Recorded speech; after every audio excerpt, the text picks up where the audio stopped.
All right, welcome back to the Anxious for Nothing podcast. I'm Cece, and today's episode feels lighter, not shallow, not disconnected from reality, not pretending like life doesn't get hard sometimes, but lighter in a way that I think a lot of us are actually craving. Because somewhere along the way, I think a lot of people start believing that joy has to be earned, like happiness only comes from the struggle.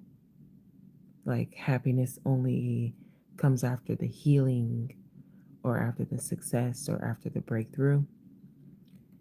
Like, you know, it's almost as if like we have this culture where we have to suffer long enough before we're finally allowed to breathe deeply and enjoy our lives.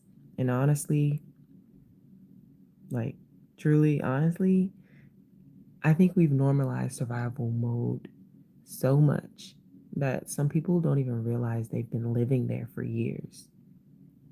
Like, always stressed, always bracing for the next thing, always feeling like rest, peace, softness, and joy have been justified somehow. But what if joy was never supposed to be a reward?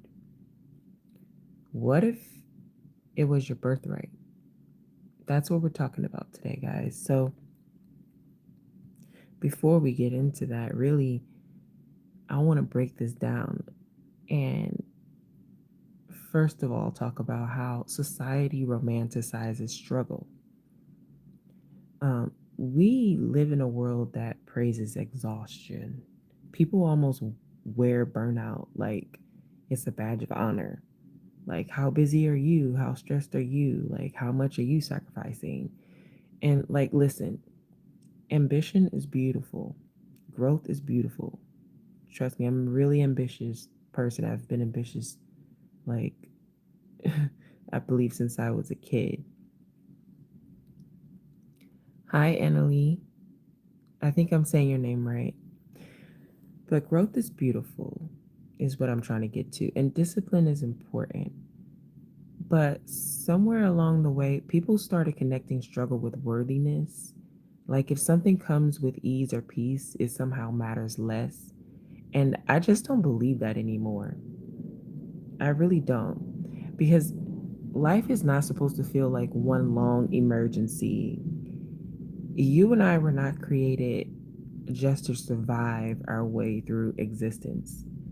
Guys, you are allowed to enjoy your life too, and even in the hard times. And so let's talk about how joy is not irresponsible. Hi, Manson Miter. I hope I'm saying your name right. Mansimter, yes. Okay, there we go. Um, so joy is not irresponsible. I think sometimes people feel guilty for experiencing joy while they're still building their life. Like, how can I relax when I still have goals, right? Like, how can I enjoy myself when things aren't perfect yet? And trust me, I it really have gotten better with it, but sometimes I can be a perfectionist. And joy, I used to believe sometimes was like it had to be earned, but joy is not a responsibility. Joy is actually fuel, and joy reconnects you to yourself, guys. Like, think about how different life feels when you laugh genuinely and when you feel present, when you enjoy a quiet moment, and when you like stop rushing through your own life for 5 seconds and actually experience it. That matters. That's not small. And so, we're going to break this down into segments. Let's talk about how survival mode changes your perspective. Now, let's be real for a second. Like, when you've spent a long time in survival mode, joy can actually feel unfamiliar. And then sometimes people are so used to stress that peace almost feels suspicious. Like, that's so sad. But wait, like, why is everything calm right now? Like, should I be worried? And, we start thinking like that. And that sounds funny, but it's real. When your nervous system gets used to pressure, guys, you can accidentally start believing tension is normal. But healing also means learning how to feel safe in peace and safe in stillness, safe in joy. And so, how can we let ourselves experience life now? I think one of the saddest things people do is postpone their happiness. Like, I'll enjoy my life when, I'll relax when, blank, and I'll feel happy after blank, you fill in the blanks, whatever that is. I think we all do it. And meanwhile, life is happening now. It's happening right now, not 5 years from now. I literally hate that question when people are like, where do you see yourself in 5 years? I don't know. you know, we can make plans, we can do all of that. There's nothing wrong with trying to prepare yourself for your future. But life is happening right now, and we cannot forget that. It's not happening after every goal is completed, but now. There are beautiful moments happening in ordinary days. And lately, I find myself really uh, being present and paying attention to that and having real laughter, like a good conversation, a moment of laughter, sunlight coming through the window, music hitting your soul at the exact right moment. Little things matter, guys. And honestly, I think joy grows when we actually allow ourselves to notice life. I'm a nature girl. I like to really reconnect myself to what I really am.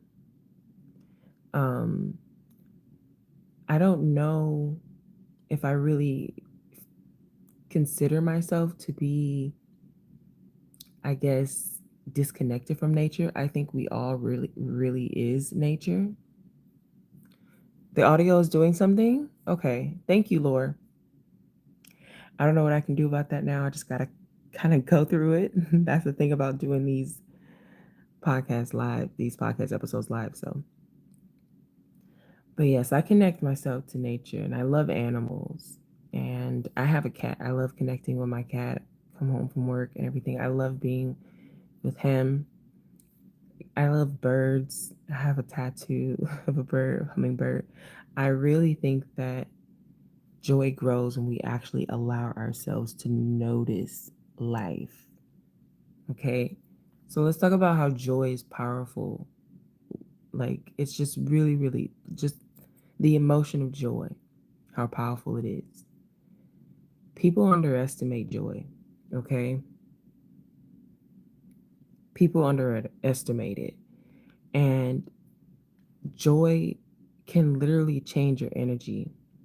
It changes how you show up. You think clearer, you move lighter, you become more magnetic, not because your life is perfect, but because you are no longer emotionally attached to struggle as your identity. And that's powerful. And it's powerful because some people don't realize how deeply they've identified with hardship. They've gotten so used to surviving that they forgot they're allowed to thrive too. And so finally, let's talk about rewriting the narrative. So maybe it's time for us all to have a new narrative. Maybe growth doesn't have to feel heavy all the time. Maybe peace is productive too. Maybe rest is wisdom. Maybe joy belongs in your life now, not later. And maybe becoming your best self also includes learning how to enjoy being alive, just existing. You are allowed to exist, you are allowed to take up some space, not just improving yourself endlessly, but actually living, actually feeling present, actually allowing good moments to reach you instead of brushing past them. If you take anything, guys, in closing, if you take anything from today, from today's episode, let it be this. Joy is not something you have to earn through suffering. You don't need permission to experience peace. You don't need to complete every goal before you allow yourself happiness. Joy belongs in your life now, not as a reward, but as part of being human. And maybe the strongest thing you can do in this season of your life is stop worshiping struggle and start allowing yourself to feel alive again. Okay, guys? Everything is working out for you, my friend. Thank you so much for being here with me. If this episode spoke to you guys, share it with someone who needs this reminder too. And let's take a breath and look around your life just for one moment of joy today, not someday, today, and let yourself fully experience it. And I'll to you guys in the next episode. Thank you guys so much for being here. Have a good rest of the week. Bye.